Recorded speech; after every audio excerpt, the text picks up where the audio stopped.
Selamat tahun baru, masih keburu dan udah dekat juga dengan Imlek ya. Nah, saudara, pada pagi hari ini, ibu-ibu yang dikasih Tuhan, saya akan menyampaikan pesan Tuhan sesuai dengan apa yang menjadi tema besar, yaitu menjadi startup. Bagaimana kita memulai di tahun ini, saudara, itu sangat penting sekali karena banyak prediksi yang gak enak didengarnya, saudara, oleh dunia ini. Betul ya, saudara ya? Ya, ibu-ibu yang dikasih Tuhan. Bagaimana ibu-ibu kalau kita perhatikan, mereka mengatakan bahwa situasinya nggak nyaman, situasinya gelap, bahkan presiden sendiri menyampaikan sesuatu yang nggak kelihatan terang gitu bagi beberapa orang. Tapi tentu saja kita tidak boleh pesimis di sana karena kita punya Tuhan yang senantiasa menyertai kita. Amin. Nah, karena itu sebelum saya mulai, saya mungkin perlu menyampaikan sedikit buat ibu-ibu. Saya takutnya nanti saya lupa. Di depan sana nanti ada tim saya. Mereka bawa buku, saya minta spesial untuk bawa buku. Buku ini adalah buku yang spesifik. Karena buku ini adalah buku bestseller yang menurut saya bagus untuk mempersiapkan, membekali kita semua di tahun ini. Karena ada buku yang bicara tentang keuangan surgawi, ya. Anda perlu baca itu, dan bahkan ada satu buku ditulis oleh seorang prophets, dikenalnya sebagai prophets atau nabi di Amerika. Banyak melayani di Hollywood, banyak melayani di para selebriti. Hamba Tuhan ini bernama Swan Bowles, dia menulis sebuah buku, pernah ke Indonesia, pernah juga dia menyampaikan nubuatan ke saya. Ya, dia menyampaikan satu pesan dalam buku itu berjudul God Secret, mengenai rahasia Allah. Semua udah dalam bahasa Indonesia tentunya. Dan juga ada buku mengenai uang tidak akan membuat Anda menjadi kaya, saudara. Ya, Anda mesti ngerti itu, yang bisa membuat saudara diberkati adalah Tuhan, bukan duit, ya. Oke, saya kira itu yang saya mau sampaikan. Dan hari ini saya akan menyampaikan satu pesan bicara soal prepare right, atau mempersiapkan diri atau menyiapkan diri kita secara benar. Nah, saudara, kita percaya, saudara, banyak sekarang kalau kita ngomong startup, ya, perusahaan-perusahaan startup sekarang ini kalau Anda tahu lagi kelimpungan loh. Banyak yang kelimpungan karena dana dari investor tidak turun gitu. Banyak persoalan dihadapi mereka. Tetapi saudara, kita tahu juga bahwa di dalam memulai tahun baru ini, tahun 2023, kita perlu memulainya dengan benar. Ya, saudara, kalau kita memulainya yang benar, diharapkan berpengaruh buat kita ke depan menjadi lebih baik. Begitu, saudara ya. Tetapi menyiapkan sesuatu dengan benar pun tidak menjamin hasilnya menjadi baik. Karena di tengah-tengah bisa ada banyak perubahan-perubahan dan masalah-masalah yang membuat kita bergeser begitu. Itu sebabnya, saudara. Haleluya. Ya, biasanya kalau sudah begitu stres itu, ya. Yang punya HP-nya yang stres, saudara. Oke, baik. Nah, kita tidak bisa berasumsi bahwa kita bisa handle hidup kita. Betul, ibu-ibu? Kita nggak bisa, apalagi setelah pandemi yang sudah hampir 3 tahun ini, kita nggak bisa mengasumsikan bahwa I can control my life. Nggak mungkin. Kenapa? Karena kita tahu bahwa hidup yang kita sudah siapkan sekalipun bisa tiba-tiba mendadak berubah. Siapa yang sangka akan munculnya pandemi di tahun 2020 kemarin? Orang sudah mempersiapkan 2020 begitu dahsyatnya. Termasuk gereja, saudara. Mempersiapkan luar biasa itu dari 2019 masuk 2020 begitu yakin. Saudara, saya pun udah mempersiapkan conference waktu itu di 2020. Conference adalah next level new dimension. Saya sudah siapkan dengan beberapa pembicara sudah conference, saudara. Tetapi apa yang terjadi, tiba-tiba hit yang namanya COVID. Mau dan mau di cancel, gitu, saudara. Ya, padahal pesertanya sudah mendaftar maksimal. Terpaksa kita harus kembalikan semua. Nah, saudara, nggak ada yang pernah tahu. Ada satu ayat firman Tuhan itu saya mau ajak saudara untuk melihat, Yakobus pasal 4 ayat 13 sampai dengan ayat yang ke-16. Ibu-ibu yang dikasih Tuhan, kita perlu baca firman Tuhan ini. Jadi sekarang, hai kamu yang berkata, hari ini atau besok kami berangkat ke kota Anu, dan di sana kami akan tinggal setahun.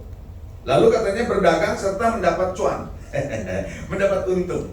Nah, saudara, ayat ini menunjukkan bahwa ada orang yang begitu confident, begitu yakin mempersiapkan masuk ke satu kota. Waktu itu mungkin orang ini dalam konteksnya dagang, gitu ya. Tapi kalau gereja berpikir saya mau masuk ke kota itu buka cabang, gitu ya, buka lagi satu ibadah di sana, kita begitu yakin bahwa yes, kita bisa bertumbuh dengan baik. Tapi Alkitab bilang ayat 14 dalam Yakobus pasal yang keempat, tadi saya lanjutkan, sedang kamu tidak tahu apa yang akan terjadi besok.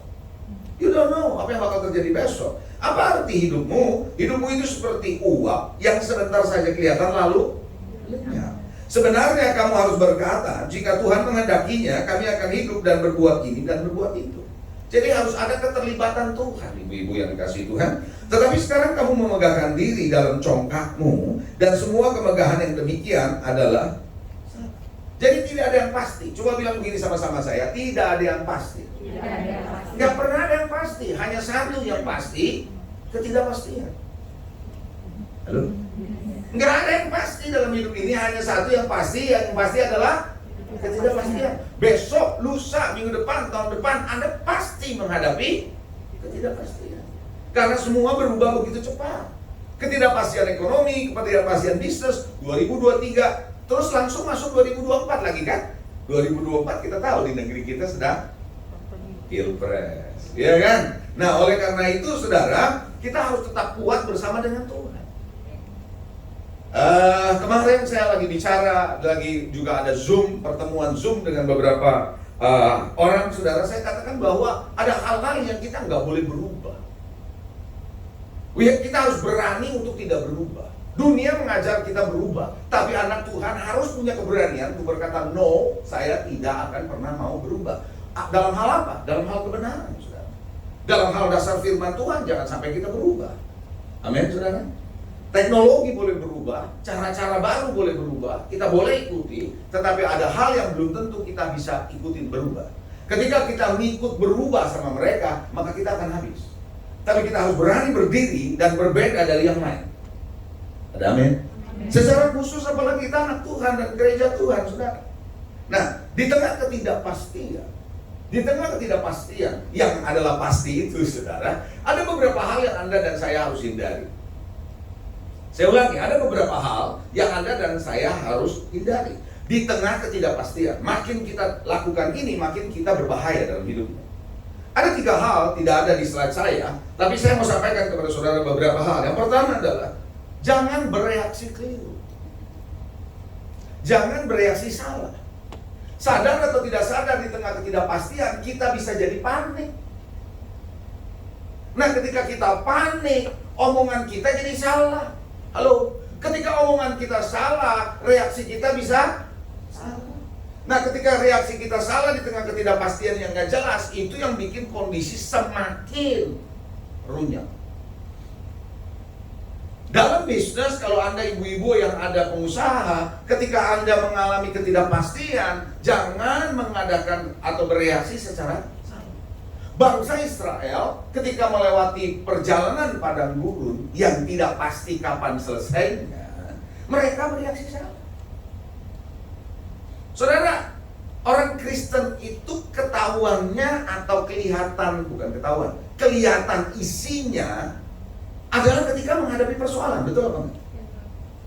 Oh, kalau diberkati semua sama, amin, haleluya, praise the Lord, gitu kan ya. Tapi ketika kita menghadapi tantangan, persoalan, masalah, baru kelihatan isinya kayak apa. Nah, Bapak Ibu, ibu-ibu yang dikasih, nggak ada bapaknya di sini ya, kecuali saya. Jangan sampai kita menjadi mengeluh, reaksi salah. Tahu nggak, orang yang sering mengeluh, orang yang suka komplain, percaya sama saya, Anda akan semakin sulit keluar dari persoalan. Saya ulangi ya, orang yang sering mengeluh, orang yang sering komplain, makin susah keluar dari masalahnya. Kenapa? Karena kita mengeluh, karena fokus kita pasti justru ke masalah. Lihat, orang yang memfokuskan perhatiannya kepada persoalan terus-menerus, kepada tantangan, kepada masalah, pada ketakutannya, maka dia akan makin banyak komplain. Perhatikan, orang-orang yang suka komplain, saya yakin ibu-ibu pasti punya orang, kenalan sama orang yang suka komplain terus. Rata-rata orang yang suka komplain adalah orang-orang yang fokusnya ke persoalan dia mulu. Sehingga makanya dia nggak mungkin bisa keluar. Kan gini, orang yang semakin fokus terhadap sesuatu, dia semakin dalam dengan hal itu, betul nggak? Kalau Anda fokus misalnya, Anda hobi masak ya, Anda fokus ke masak, Anda akan terus makin kuat di masak itu, betul nggak? Kalau Anda hobi nari gitu ya, terus Anda fokus di nari, Anda makin jago di nari, betul nggak? Nah, ketika kita fokus pada masalah, kita makin terjerembab dengan masalah itu. Makanya kita komplain terus. Tapi beda halnya ketika kita fokus ke Tuhan. Maka ketika kita fokus ke Tuhan, kita bersyukur kepada Tuhan, maka yang ada adalah ucapan syukur kita kepada Tuhan. Betul? Jangan bereaksi salah. Coba bilang begini, jangan bereaksi salah. Di tengah ketidakpastian, di tengah ketidakjelasan, jangan bereaksi salah. Jangan emosional. Apalagi dengan kata-kata dan reaksi kita dan sikap kita yang salah nanti justru bermasalah. Amin. Yang kedua yang perlu kita hindari ketika mengalami ketidakpastian adalah jangan terus mencoba melakukan yang memang udah nggak bisa diapa-apain. Ada nggak dalam hidup ini kadang-kadang yang udah nggak bisa diapa-apain? Mau diapain lagi? Udah dikasih tahu, udah dinasehatin, udah dibilangin, udah diajarin, udah dikasih ayat, masih gitu mau diapain coba? Betul kan? Nah, saudara, ada hal yang kadang-kadang kita sudah coba, kita sudah minta orang tolong, kita sudah mau coba lakukan, tapi masalahnya tetap ada. Terus mau diapain coba? Makin kita coba, makin kita penasaran mau menyelesaikan itu, makin kita nggak bisa keluar justru dari hati kita yang salah nanti. Betul nggak? Suatu hari, murid-murid bertanya sama Yesus ketika ada seorang anak yang dirasuk setan. Mereka coba usir, nggak bisa-bisa tuh murid. Tapi Yesus gampang banget gitu. Yesus cuma bilang begini, keluar kamu. Keluar tuh setan. Nah, setelah itu kok murid-murid bilang, kok gampang banget ya. Nah, ketika murid-murid bersama dengan Yesus, nggak ada yang lain, murid nanya sama Yesus, kok kami coba usir nggak bisa-bisa? Kenapa kamu kok gampang banget gitu? Lalu ada jawaban Yesus yang menarik menurut saya. Dia bilang begini, jenis ini hanya bisa diusir dengan doa dan puasa. Jadi ada hal yang Tuhan berkata dalam hidupmu, gak semua kamu bisa selesaikan. Hanya bisa diselesaikan dengan doa dan jadi artinya apa? Tuhan lagi mau mengajarkan kepada saudara dan saya, dalam hidup ini ada kalanya you cannot do anything, Anda nggak bisa lakukan apa-apa lagi kecuali doa dan puasa. Tapi manusia punya karakteristik antik, saudara, aneh dan memang normal dalam artian memang begitu, saudara. Manusia mencoba untuk survive. Coba, nggak bisa tetap dicoba. Jangan ibu-ibu.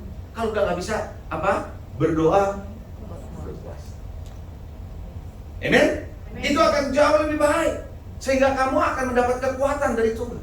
Yang ketiga yang perlu kita hindari adalah jangan pernah membandingkan keadaan yang Anda sedang hadapi dengan orang lain. Tiap orang ada waktunya, tiap orang ada masanya. Ada amin? Ya, 3 hal ya. Oke, nah sekarang kita akan masuk, saudara. Bagaimana caranya saudara bisa mempersiapkan secara benar di tengah ketidakpastian? Anda siap? Siap untuk mempersiapkan diri dengan baik? Ya, apalagi hari ini ada penetapan pengurus ya. Luar biasa, pengurus-pengurusnya harus mempersiapkan diri dengan baik. Haleluya. Katakan amin.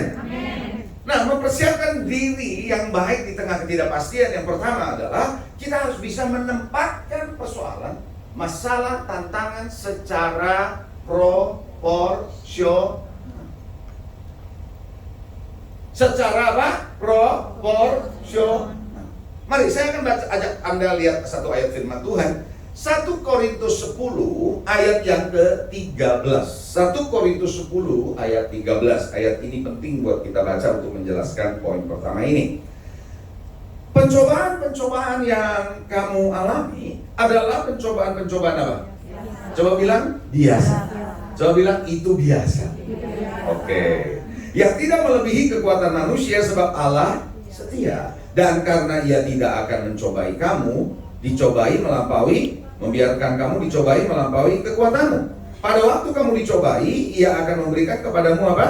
Jalan keluar, sehingga kamu dapat menanggungnya. Nah, ayat ini sedang menjelaskan masalah-masalah, persoalan-persoalan, tantangan-tantangan yang kita hadapi.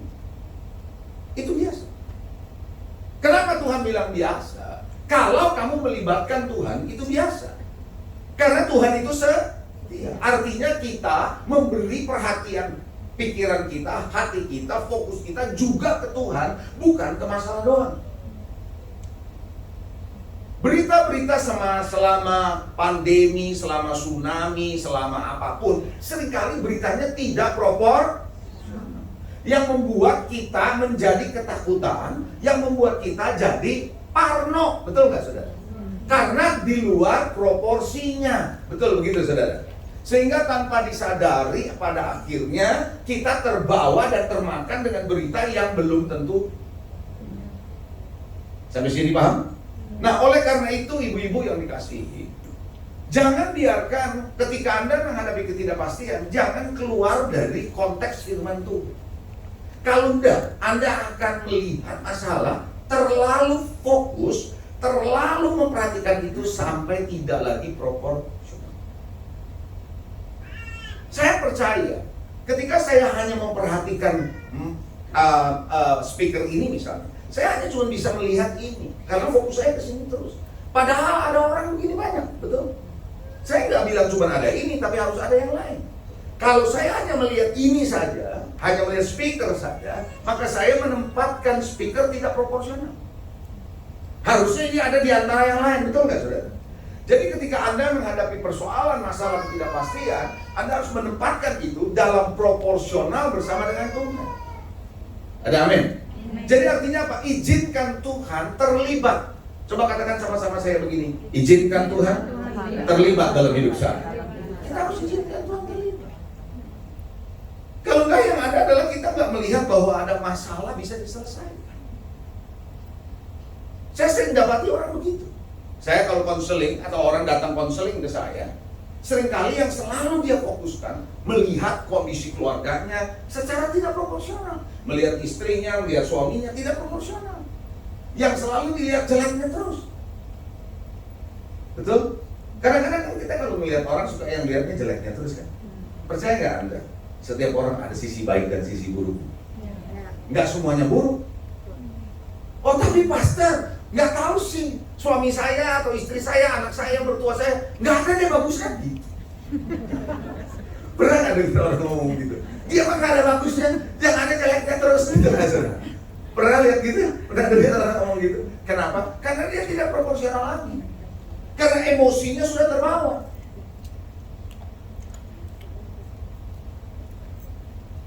Saudara tahu, Yesus mati di atas kayu salib untuk siapa? Untuk orang yang berdosa, yang memberontak sama Tuhan, kan begitu? Bahkan dia mati dan melepaskan pengampunan di atas kayu salib untuk siapa? Orang yang menyalibkan dia. Tuh. Artinya Tuhan melihat dosa, Tuhan melihat kejatuhan manusia dalam konteks kuasa dan kasih Allah Bapa. Itu yang membuat orang bisa pulih. Tidak hanya melulu orang yang berdosa harus dihukum, enggak. Tapi dia melihat secara proporsional, secara benar bahwa ada kasih Bapa yang bisa mengubahkan orang ini. Perempuan yang kedapatan berzina dibawa di hadapan Yesus. Dibilang apa? Menurut hukum Musa mestinya apa? Dilempar batu. Tapi Tuhan itu kan itu nggak proporsional karena hanya melihat hukum aja, nggak melihat kasih Bapa. Tapi Yesus bilang begini, siapa yang tidak berdosa? Dia yang lempar batu yang pertama. Nggak ada yang lempar batu. Dan Tuhan melihat perempuan ini dalam kacamata konteksnya kasih Bapa yang bisa memulihkan perempuan ini. Percayakah? Anak, menantu, suami, siapapun, orang tua, Tuhan bisa ubahkan dalam kasihnya dia. Kalau Anda sedang ada persoalan, masalah, tantangan dalam kehidupan, percayakah kalau kau libatkan Tuhan, Tuhan bisa mengubah situasi. Di rumah kalau pernah mati lampu total begitu, udah jarang sih ya kalau mati lampu. Kalau kita secara proporsional melihatnya, yang pertama kita cari apa? HP. Betul nggak? supaya paling tidak ada terangnya HP menolong kita di tengah kegelapan. Tapi kalau kita nggak proporsional, kita panik, bisa teriak-teriak, betul nggak? So, pagi hari ini, siang hari ini, saya hanya mengharapkan saudara, punyailah cara pandang Tuhan. Miliki cara pandang Tuhan di tengah-tengah situasi yang paling sulit seperti apa. Ada sebuah kisah di Alkitab. Abraham kan umurnya udah tua, istri sudah menopause, dia lagi ada di tenda. Memang kan zaman dulu kan tenda, tinggalnya di kemah-kemah gitu. Tinggal di kemah, di dalam kemah itu ada 3 orang. 1 dirinya, 2 istrinya yang sudah menopause, 3 hambanya, yaitu Eliezer. So, dia nggak punya anak. Dia lihat itu aja putar-putar. Jadi kalau lihatnya putar-putar itu, dia istri yang sudah menopause, dia yang udah tua, mungkin nggak punya anak. Nggak mungkin lah ya. Lalu Tuhan datang ke dia. Dia bilang, Bram, kamu akan punya anak. Mana anaknya mana? Aku sampai hari ini nggak punya anak. Yang akan mewarisi kekayaanku itu Eliezer. Lalu apa yang dilakukan Tuhan? Tuhan bilang, kamu ini nggak proporsional. Kamu cuma lihat masalah di tenda itu terus nih, gitu. Lalu Tuhan bilang begini, kamu keluar sekarang dari tendamu, lihat ke langit, hitung bintang kalau kamu bisa, begitu ayatnya. Lalu Tuhan lakukan pergeseran sudut pandang dari di kemah melihat mustahil, kemudian melihat kebesaran Tuhan. Saat dia melihat kebesaran Tuhan, dia nggak bisa hitung bintang yang begitu banyak. Lalu Abraham percaya kepada Tuhan. Kok bisa? Menarik nih ya, Ibu perhatikan ini, perhatikan baik-baik. Sepanjang Abraham ada terus-menerus di tandanya, nggak disebut dia percaya Tuhan. Dia nggak disebut imannya bangkit, enggak. Kenapa? Karena terus melihat kondisinya. Tapi yang menarik adalah ketika dia shift, dia melihat Tuhan, dia switch kepada Tuhan, maka dia muncul percaya kepada Tuhan. Artinya, kemana fokus Anda akan menentukan imannya. Kalau kita terus fokus ke Tuhan, akan muncul pengharapan dan iman. Makanya tempatkan persoalan saudara, posisikan persoalan saudara secara proper. Jangan berlebih-lebihan. Apapun yang berlebih-lebihan sudah tidak baik. Setuju? Yang kedua yang perlu Anda perhatikan baik-baik. Saudara, yang Anda perlu perhatikan adalah miliki pengharapan yang benar kepada pribadi Tuhan. Coba katakan sama saya gini, pengharapan. Pengharapan kita harus kepada satu pribadi, namanya Yesus. Di luar itu nggak ada pengharapan. Oke, sebelum saya baca ayatnya untuk mendukung penjelasan saya ini, ibu-ibu pasti pernah mendengar istilah optimis dong. Optimis, pesimis. Dunia menggunakan istilah optimis dalam menjalani hidup atau pesimis. Tapi Tuhan di Alkitab nggak ada tuh kata optimis. Yang ada adalah pengharapan. Apa bedanya? Sangat jauh bedanya. Saya perlu jelaskan. Siap? Perlu siap? Ya. Dunia dengan seluruh pelajaran yang diajarkan oleh orang-orang yang di dunia ini, baik itu yang namanya di sekolah, baik itu di kuliah, termasuk para motivator, mengajarkan saudara untuk optimis. Dasar optimis adalah kita melihat diri kita bisa. Kita melihat diri kita punya kesanggupan sebenarnya. Ngerti ya? Lalu yang kedua, kita melihat data yang ada, statistik yang ada, informasi yang ada, memberi kita keyakinan bahwa kita bisa. Betul? Seperti itu. Yang ketiga, kita melihat proyeksi ke depan baik, maka kita optimis. Tapi Anda mesti mengerti, semua basis itu adalah basis yang bisa berubah dari waktu ke waktu. Berapa banyak orang begitu optimis masuk 2020, waktu 2019, karena melihat Indonesia luar biasa, betul? Tapi kan ternyata berubah tuh, begitu terjadi COVID jadi pesimis. Saya dipikir cuma 2 bulan, 3 bulan, 6 bulan, setahun nggak selesai, 2 tahun nggak selesai, mau 3 tahun. maka orang jadi pesimis. Nah sekarang mulai lagi muncul orang dunia menjadi optimis. Karena dilihat sekarang sudah membaik, karena dasarnya itu. Tapi kalau kita orang Kristen nggak mendasarinya ke sana. Kita orang Kristen dasarnya adalah pengharapan. Nah pengharapan dasarnya apa? Iman kita kepada Tuhan. Iman adalah dasar dari segala sesuatu yang kita. Sampai sini paham? Jelas. Jadi kita dasarnya pengharapan kita kepada siapa? Pribadi Tuhan, pencipta langit dan bumi yang tidak pernah berubah dulu, sekarang, dan kondisi ekonomi bisa up and down, bisa berubah, situasi manusia bisa berubah, tapi Tuhan tetap sama. Janjinya sama, kuasanya sama, kasihnya sama, karakternya sama, betul, firman-Nya sama, dan itu yang menjadi dasar kita. Nah, kalau kita mau menyiapkan diri kita dengan ini di tahun ini ke depan, nah secara spesifik untuk pelayanan woman di sini, kalau Anda punya pengharapan itu berarti Anda melibatkan Tuhan dalam pelayanan woman.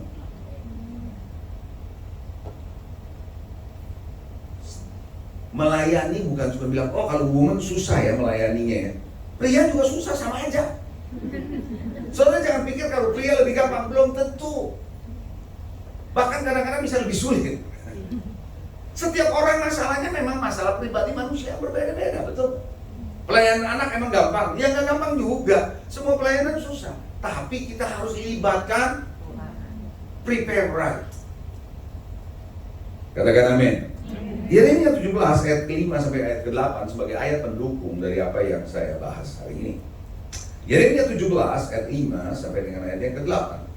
Beginilah firman Tuhan, terkutuklah orang yang mengandalkan manusia, yang mengandalkan kekuatannya sendiri, dan yang hatinya menjauh dari Tuhan. Tuhan bilang terkutuk. Terkutuk untuk siapa? Yang mengandalkan manusia. Kita hanya mengandalkan manusia dan mengandalkan kekuatan sendiri, dan hati kita jauh dari Tuhan. Dibilang terkutuk. Ya, oke, saya nggak akan jelaskan apa yang dimaksud dengan terkutuk, nanti panjang. Karena itu ada penjelasannya sendiri. Ia akan seperti semak bulus di padang belantara, dan ia tidak akan mengalami. Coba bilang, tidak akan mengalami. Sekali lagi, tidak akan mengalami. Tidak akan mengalami datangnya keadaan. Saya berhenti sebentar. Kalau Anda baca ayat ini, keadaan baik datang, tapi dia tidak. Keadaan baik datang, tapi dia tidak mengalami. Kenapa dia tidak mengalami? Karena dia mengandalkan manusia, karena dia mengandalkan kekuatannya sendiri, dan dia jauh dari. Sebenarnya datang. Saya percaya di setiap season, musim, tahun berganti, saya percaya ada anugerah dan kasih karunia Tuhan. Selalu ada kebaikan Tuhan. Ada amin. Cuma sering kita tidak mengalami karena kita menjauh dari Dia. Lalu kita baca berikutnya ayat yang ke-7. Diberkatilah orang yang mengandalkan Tuhan, yang menaruh harapannya pada Tuhan. Ia akan seperti pohon yang ditanam di tepi air, yang merambatkan akar-akarnya ke tepi batang, dan yang tidak mengalami. Sekali lagi coba katakan tidak mengalami. Tidak mengalami apa? Datangnya panas terik. Jadi panas terik datang, dia tidak mengalami. Jadi ada saja kemungkinan kalau dari ayat ini saya baca, apa yang diprediksi oleh dunia bahwa 2023 gelap bisa terjadi.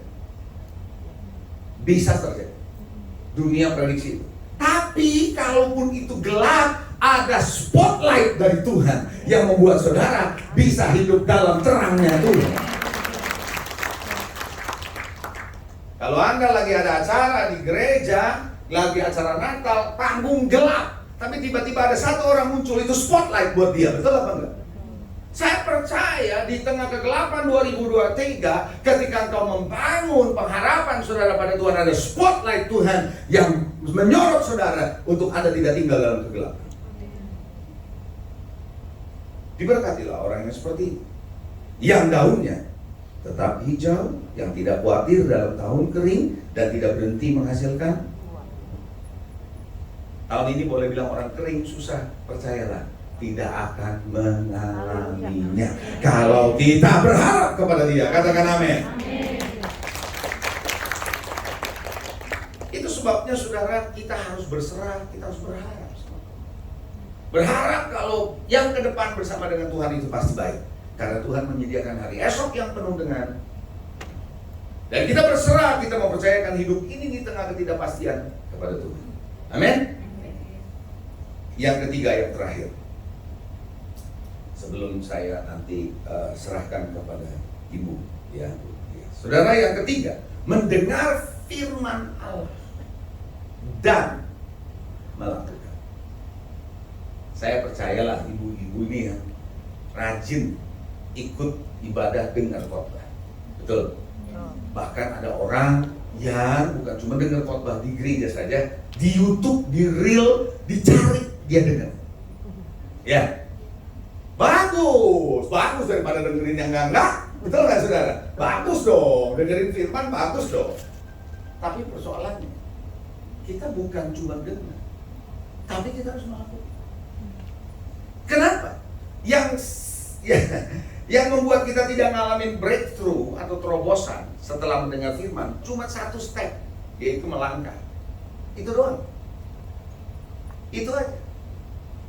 Saudara, kita bisa dengar semua, ngerti semua, tapi kalau kita tidak melakukan, tidak memerdekakan kita.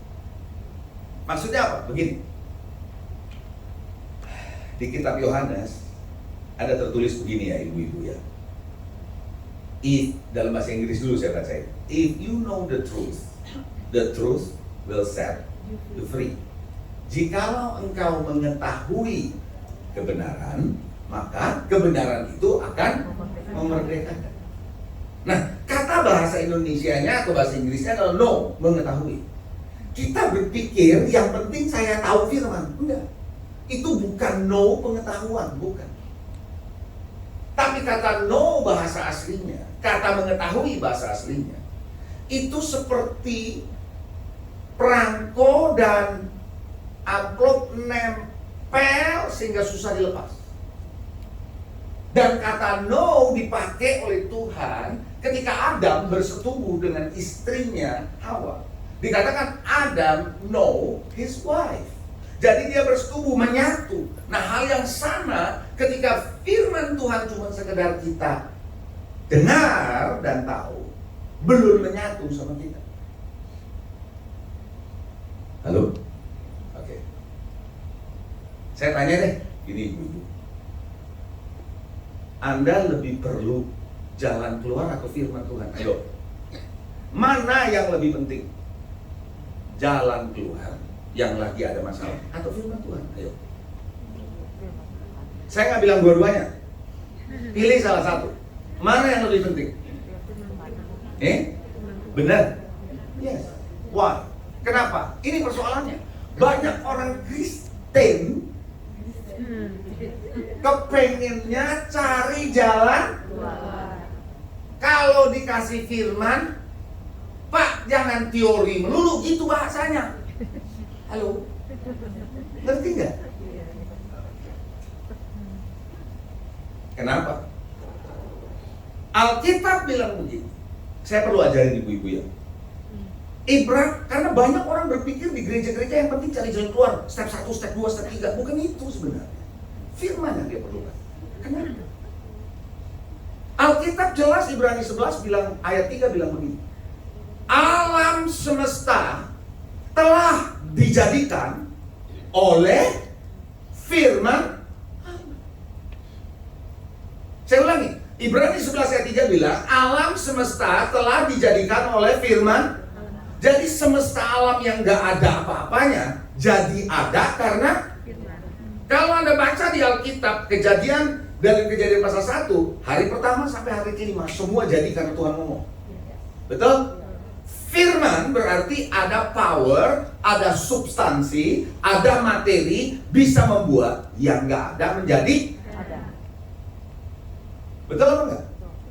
Kenapa ada ayat yang bilang manusia hidup bukan oleh roti saja, tapi oleh setiap Firman. Saya mau ajak saudara gini, cari firman dulu sebelum cari jalan keluar. Kenapa? Ketika Anda dapat firman, dapat rema Tuhan bersama Roh Kudus, justru Allah akan kasih jalan keluar lewat firman yang Anda ketahui itu. Halo? Suatu hari Petrus dan rekan-rekan nangkap ikan, nggak dapat ikan semalam. Betul? Nggak dapat. Padahal mereka jago loh nangkap ikan, ahli loh nangkap ikan. Di tempat yang biasa banyak ikan, betul nggak? Tapi nggak dapat ikan. Nah, yang menarik begini. Besok paginya, kira-kira Yesus tahu nggak mereka nggak dapat ikan? Tahu nggak? Apakah Yesus bilang begini, saya akan kasih jalan keluar sama kamu? Enggak. Dia ngapain? Dia pinjam perahu Petrus, lalu ngapain? Ngajar. Saya mau tanya sama saudara, kalau Anda jadi Petrus waktu itu, mungkin Anda akan ngomong begini, Tuhan, saya perlu ikan, bukan khotbah, betul nggak? Halo? Halo? Saya perlu ikan, bukan khotbah, bukan ngajar lagi, bukan firman, teori melulu. Halo? Tapi orang yang mengerti firman, yang tahu kekuatan dan dahsyatnya firman, dia justru cari firman loh. Maka Yesus ngajar sampai satu titik Tuhan bilang begini, sekarang kamu bawa perahu ke tempat yang dalam, tebarkan jala, tangkap ikan. Lalu muridnya yang paling ngomong cepet tuh siapa? Petrus ya. Petrus kan kalau ngomong paling cepet reaksinya. Dia bilang apa sama Yesus? Tuhan, semalam-malaman kita ini bukan nganggur tahu dari semalam, udah nyari ikan semalam, nggak ada yang dapet gitu loh. Tapi oleh karena perkataan Yesus itu bukan langkah 1, langkah 2, langkah 3, enggak loh. Dia cuma bilang tebarkan jala, udah gitu. Firman yang dia ucapkan. Tapi karena engkau yang menyuruhnya, aku tebarkan jala. Hasil akhirnya Tuhan yang menentukan.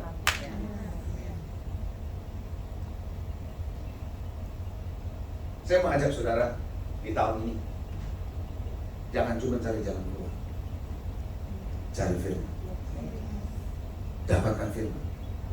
Anda harus mendalam dengan firman, karena di hari-hari ke depan akan ada goncangan yang kita nggak tahu seberapa hebatnya. Firmanlah yang membuat Anda tetap kuat. Amin. Ketika terjadi kelaparan, apa yang terjadi dengan Ishak mau pergi ke Mesir waktu kelaparan? Di Kejadian 26 kalau Anda baca, Tuhan berfirman kepada Ishak, jangan pergi, kamu tinggal di sini. Dan dia taat dan dia dengar firman Tuhan, dia diberkati di sini. Di tengah kesulitan. Hari ini ada 3 hal yang saya mau sampaikan. Tempatkan persoalan saudara secara proporsional. Miliki pengharapan yang benar kepada Kristus. Dan dengar firman dan melakukan. Jangan cuma dengar, dilakukan. Saya sangat percaya kalau 3 hal ini ada. Di tengah ketidakpastian, Anda sedang mempersiapkan diri masuk di tahun 2023 yang penuh dengan ketidakpastian, tapi mempunyai keberanian, kekuatan, kepastian bersama Tuhan. Katakan amin. Mari saya mau ajak saudara bangkit berdiri, kita akan berdoa. Sebelum nanti saya serahkan, Tuhan, aku berdoa pada hari ini, semua yang hadir mendengar pesan-Mu hari ini, menyadari penuh betul bahwa kami adalah orang-orang yang bukan cuma sekedar menjalani ibadah dan beribadah saja, atau melayani Engkau, tapi lebih daripada itu, kami tahu Tuhan, kami butuh Engkau lebih lagi di hari-hari ini. Kami membutuhkan firman-Mu, kami membutuhkan Engkau lebih daripada jalan keluar itu. Jalan keluar manusia terbatas, tapi jalan keluar Allah adalah kekal, tidak terbatas. Bahkan terus itu adalah jalan keluar yang paling permanen di dalam Engkau. Mari Tuhan, kami tidak tahu apa yang terjadi di depan, tapi kami tahu Tuhan, Engkau sudah ada di depan kami. Kau adalah Alfa dan Omega. Kau adalah yang mengurapi kami semua. Mari Tuhan, apapun yang Kau sampaikan, kami bukan cuma sekedar mengerti, tapi kami mau melakukannya. Terima kasih Tuhan, hamba-Mu boleh selesai menyampaikan firman-Mu. Bagian-Mu adalah meteraikan setiap kebenaran ini di dalam diri kami semua. Terpuji nama-Mu Bapa. Dalam berkat nama Tuhan Yesus kami sudah berdoa. Semua yang percaya diberkati Tuhan katakan amin. Tuhan Yesus memberkati.